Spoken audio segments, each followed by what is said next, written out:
Grabe ang unang araw ng trabaho ko, guys. So dalawang PSW kami na nag-service doon sa client na sobrang aggressive. Sus Ginoo, guys.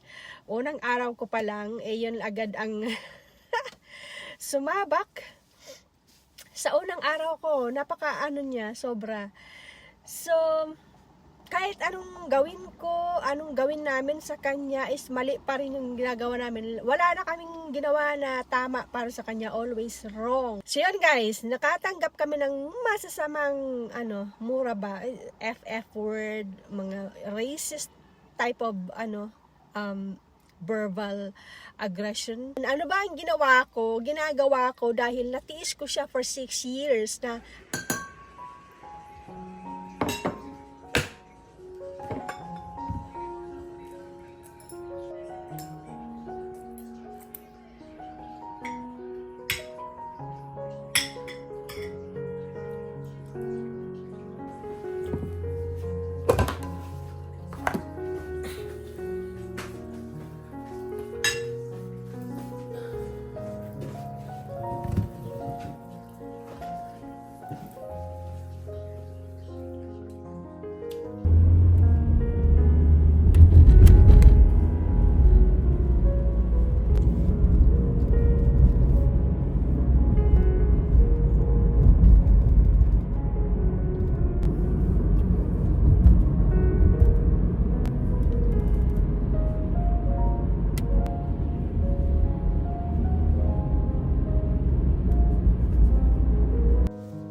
Hello, good morning.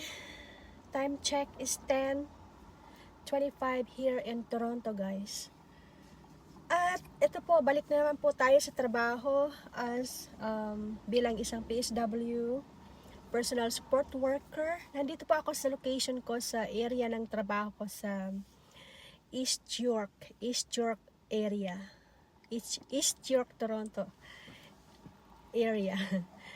So, bali, dito ako around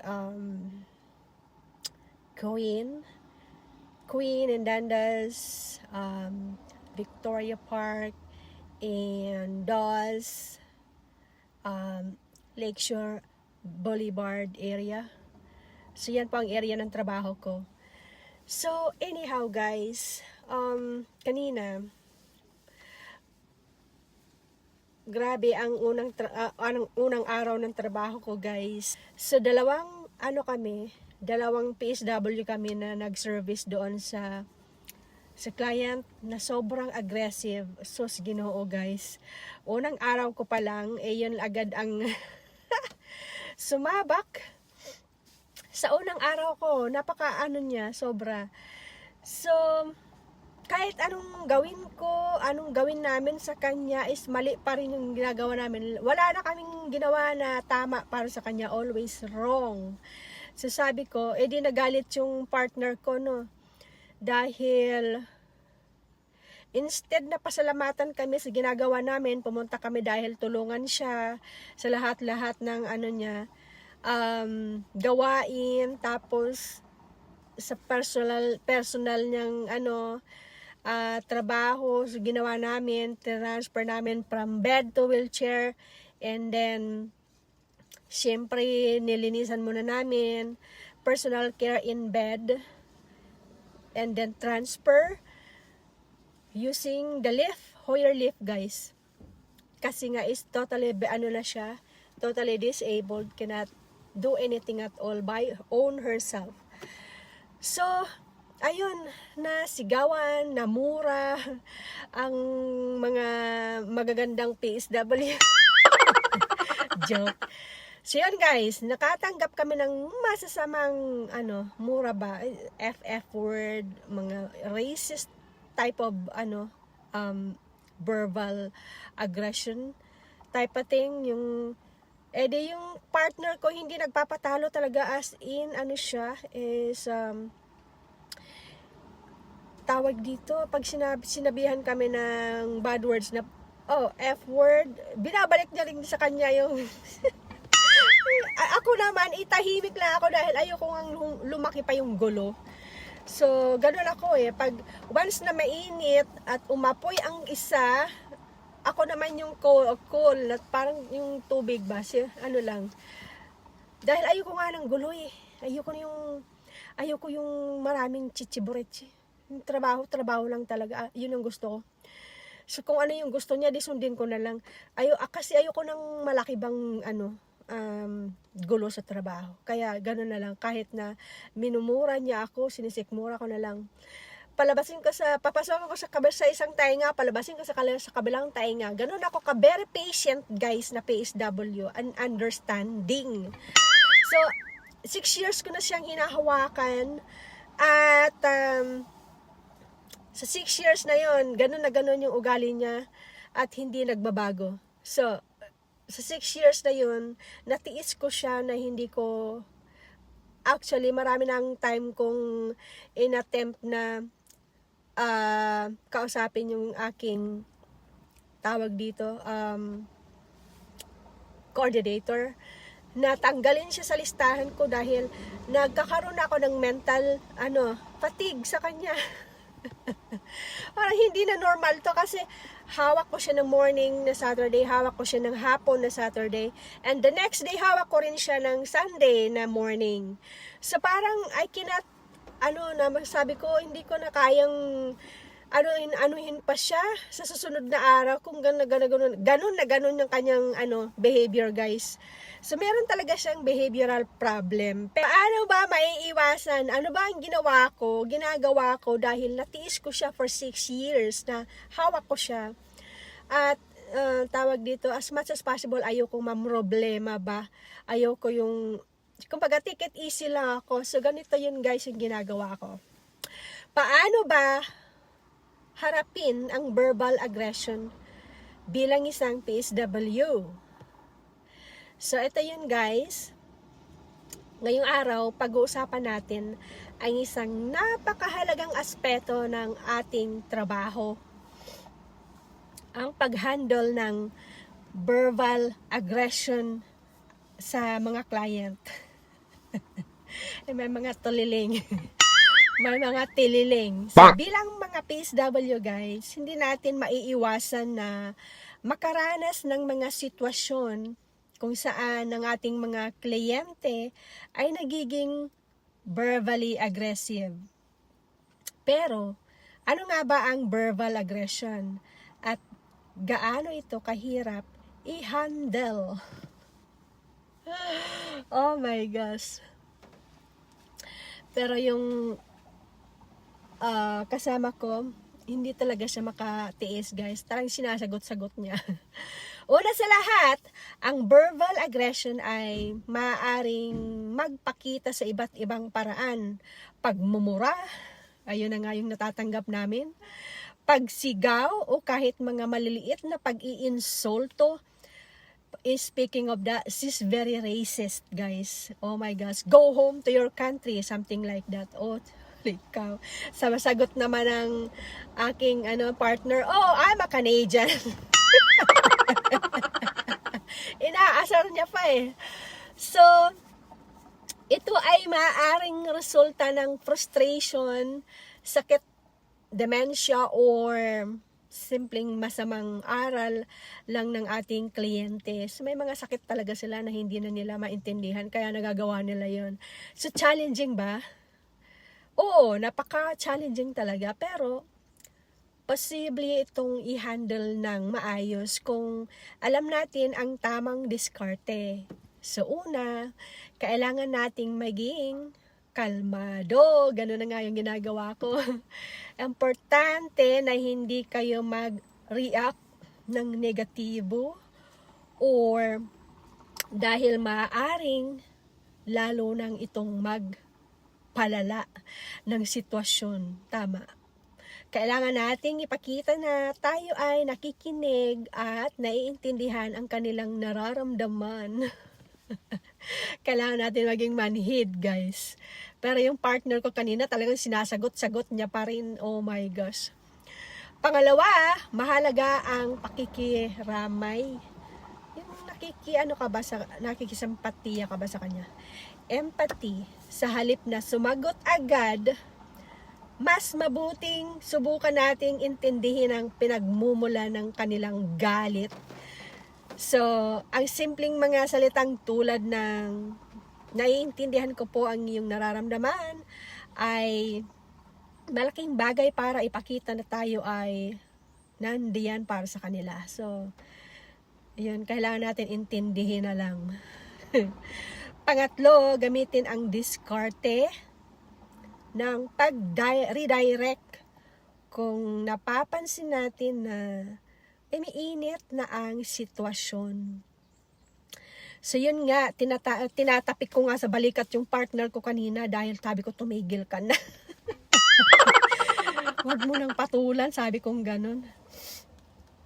So yun, subukan nating ilihis ang usapan or i-divert ba yung usapan o gawin ng isang bagay na makakapagkalma sa kanya, sa kliyente natin. Halimbawa, pwede tayong mag-offer ng uminom ng tubig or magpalit ng topic na mas positive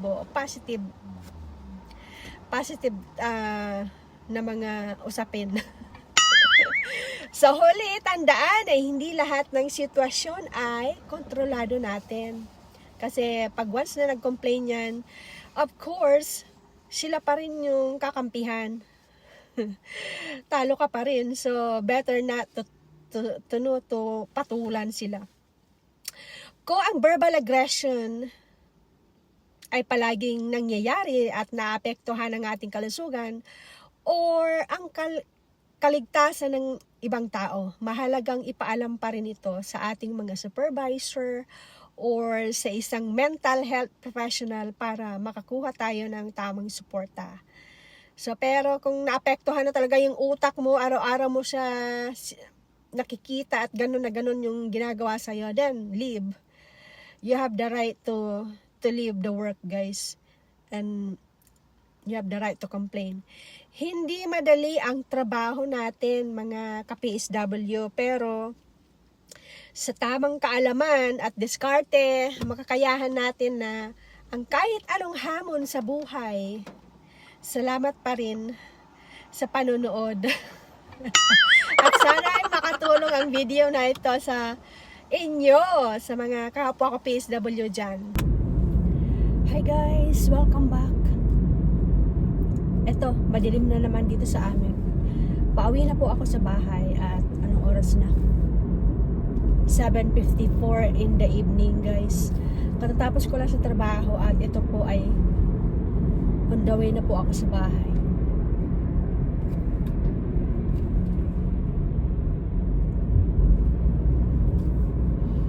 Ayan, medyo dumidilim-dilim na naman ang alas 7. Dati alas 7, alas 8, alas 9. Sobrang maliwanag. May araw pa nga minsan. Pero ngayon start na naman dumilim, guys. So, malapit na naman wag naman muna ang fall.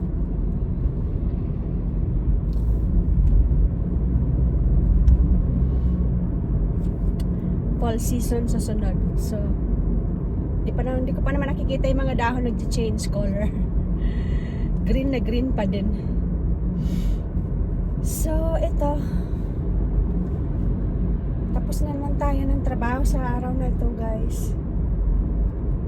Ito ngayon ang medyo from work to bahay is dinadrive ko ng 20 to 25 minutes.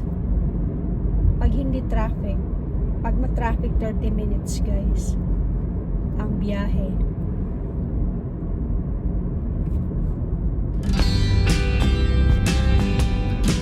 So, malapit na tayo sa apartment.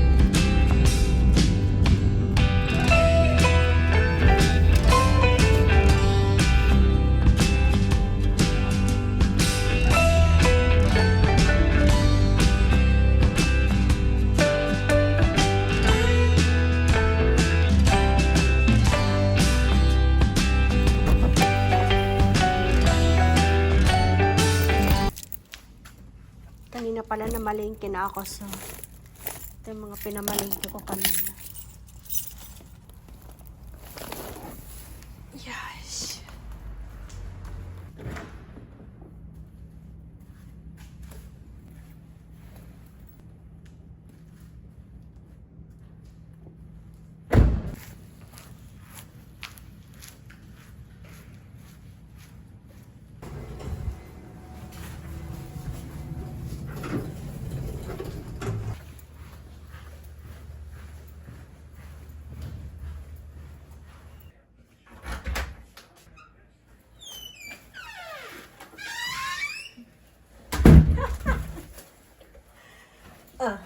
Diba?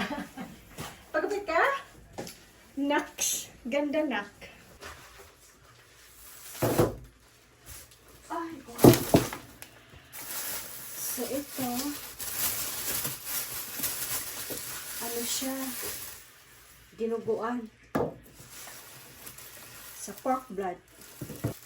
Ay, hindi pa yung tinapa.